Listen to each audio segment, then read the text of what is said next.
It's important to understand that astrology is a timekeeping system. Therefore, if you can't provide me with the accurate time of birth, I can't make your chart. I'm just making a ballpark chart. There are techniques that can be used, but most people want to know timing. They want to know, how does the road unfold for them? And in order to place the 360 degrees in the circle of an astrological chart, I need the date with the month, day, and year, the time of birth with the hour and minute, and the location, because I need to construct latitude and longitude. This puts us on a place on the earth, and then I use a system that's geocentric, meaning that we are looking at the place on the earth where you landed in this body. So around 4 o'clock isn't going to work. I prefer that you get it from a document, and now with babies being born when we have cell phones, we can even get it down to the second. And yes, I'll take that. I want the hour, the minute, and the second. But when I was born, I was lucky that they just put the hour and minutes.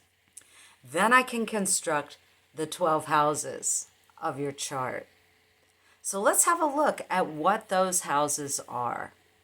The first house is super important because it is the house that's opened by the door of the ascendant. That's the cusp of the first house. This is what's determined by that location, date, and time. The first house is how we shower and show up. And when we're looking at an astrological chart, we're not just looking at where the planets in your chart are placed, but we need to back up from it. We need to see into those layers and know that that first house naturally has the planet Mars and the sign of Aries in there. That's our drive forward. That's who we seem to be energetically from other people. In a transit, when planets are transiting out of the 12th house, crossing the ascendant, and then spending some time in the first house, these are new beginnings. So it depends on the planet, depends on that degree of your ascendant or rising sign, how we determine the play that is going to take place. So let's look at the different houses, and there are 12. We divide the 360 degrees into 12 houses of 30 degrees. But your chart cusps may not be perfect, and they certainly won't be in the Koch house system, which is what I use. Many of the chart systems online are going to default to Placidus, but I prefer using the Koch house system because it gives what I believe to be the most accurate timing. And if you're looking for a time to do something, or maybe hold back on something, you want to start with the most accurate data. What happens in your first house, whether there are planets in there in your birth chart or not, shows us your energy level. The second house is naturally ruled by Taurus and the planet Venus.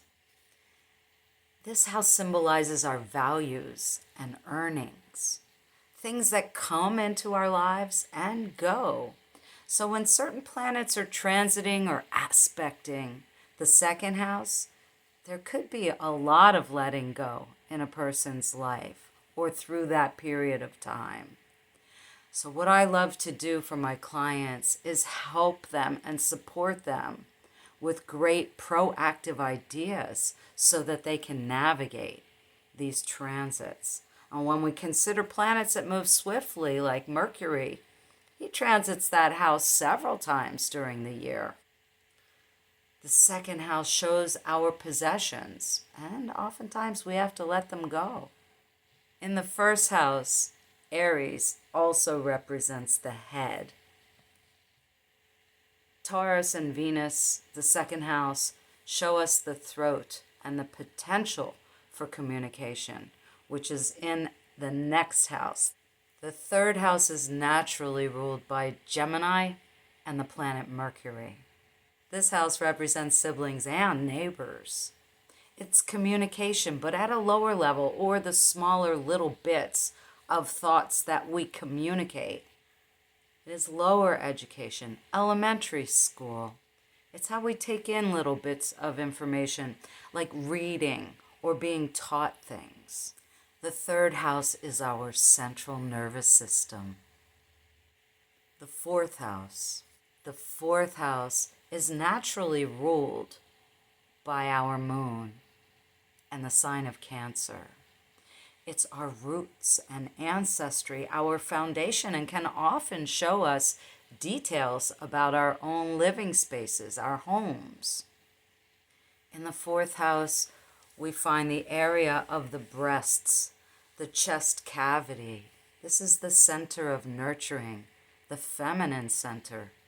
The fourth house can unfold secrets about family life and also what helps to build our values when it comes to the idea of family. The fifth house is ruled by our sun and the sign of Leo.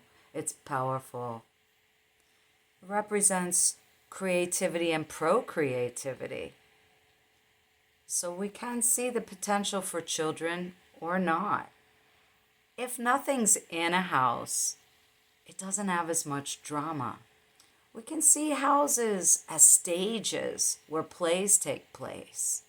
And we can imagine the planets as being the actors and the signs that they're in to be the scripts, what colors the way they give their performance.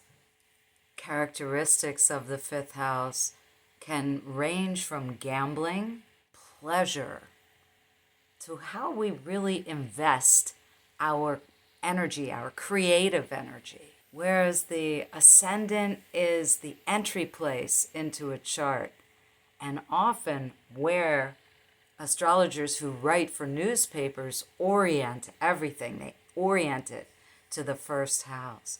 Now we've moved through the bottom of the chart, the immune coeli, the root, the foundation.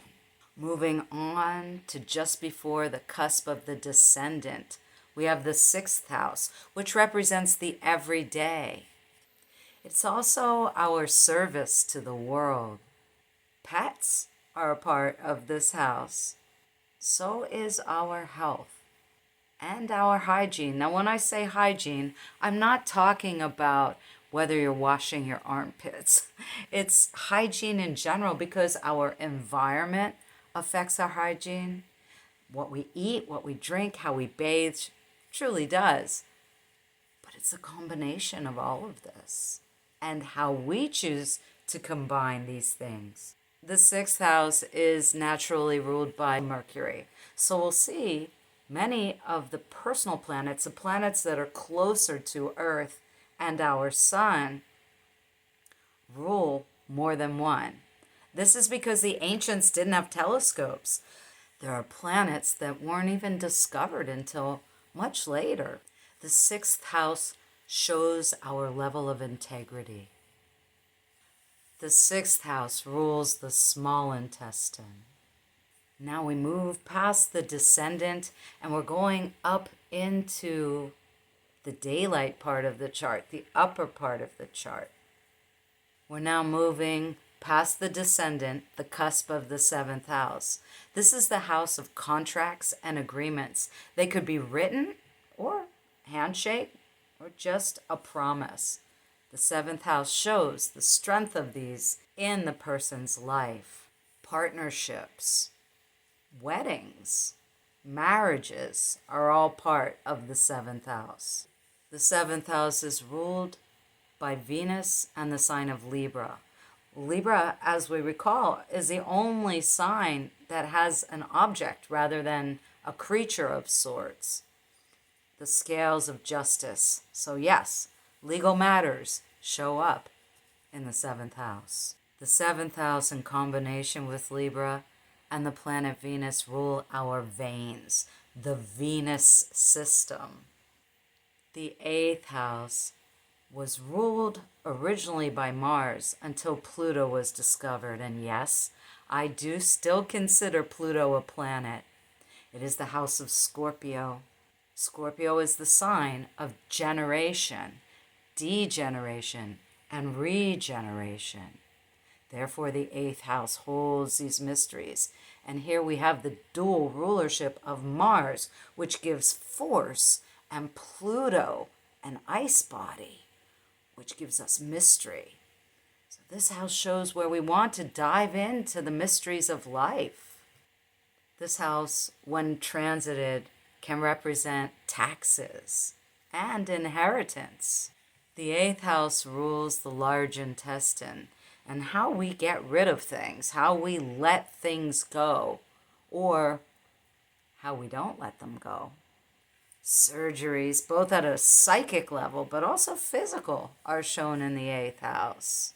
Don't fear the eighth house. Instead, see it as necessary transformation. Sagittarius and the planet Jupiter rule the ninth house.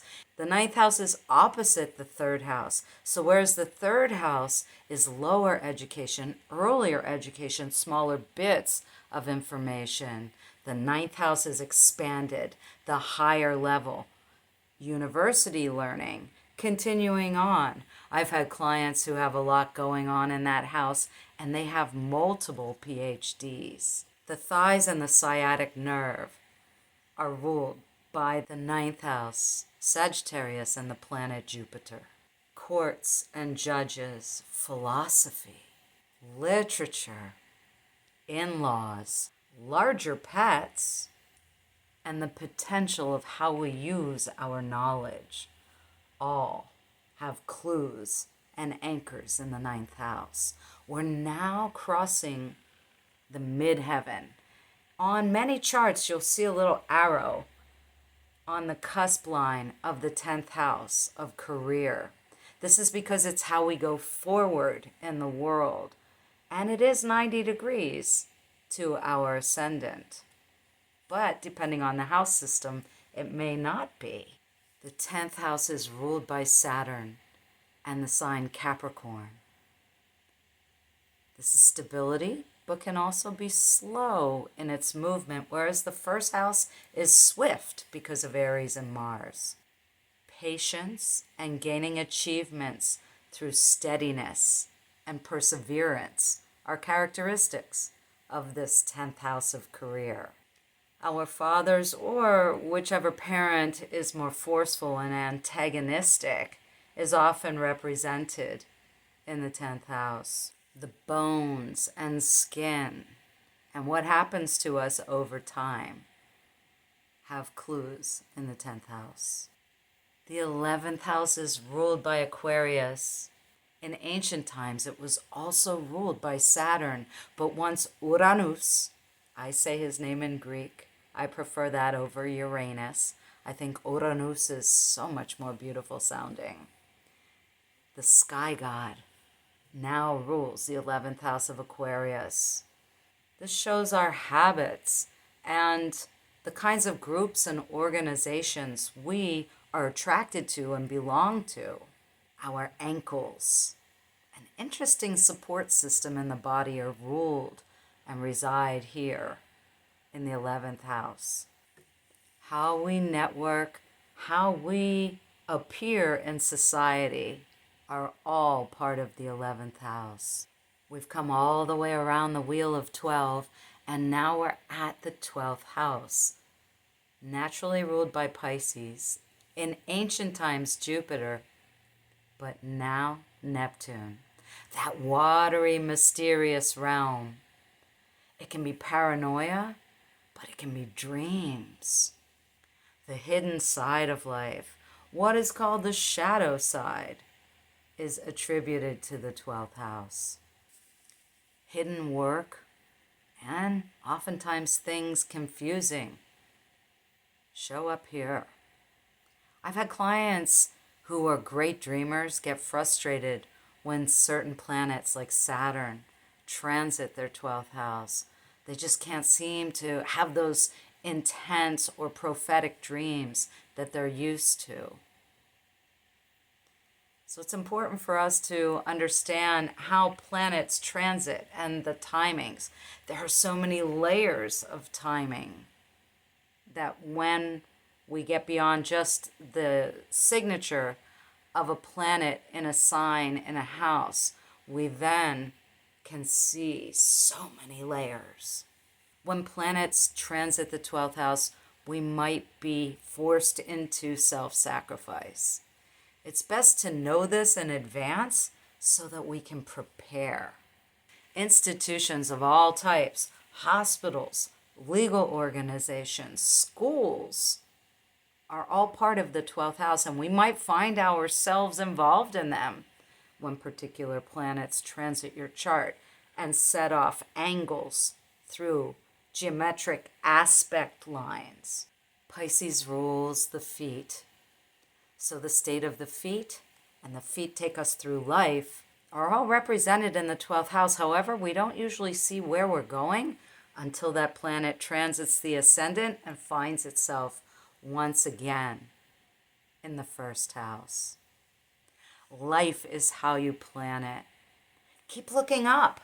The stars are here to guide us, and I am your navigator. Book an appointment with me today. Join my mailing list. This way you can read things about transits or listen to what others are saying and understand these so much more clearly because you now know how they transit your own chart.